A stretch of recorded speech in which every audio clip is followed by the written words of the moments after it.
ফকিরা না? তুমি দাদার পকেট থেকে টাকা নিচ্ছ কেন? না বলে কারোর জিনিস নিলে সেটা চুরি করা হয়, তা তুমি জানো না?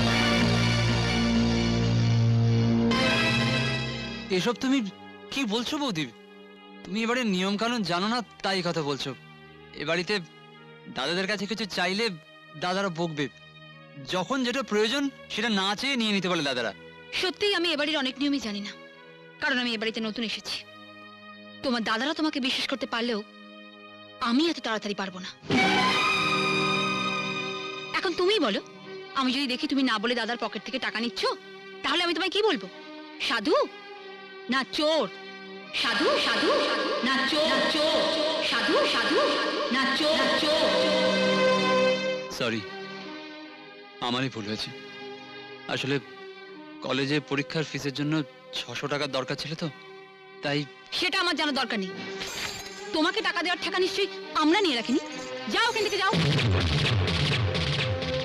আর শোনো, ভবিষ্যতে আমাকে না বলে এ ঘরে আর কোনোদিনও ঢুকবে না, মনে থাকে যেন।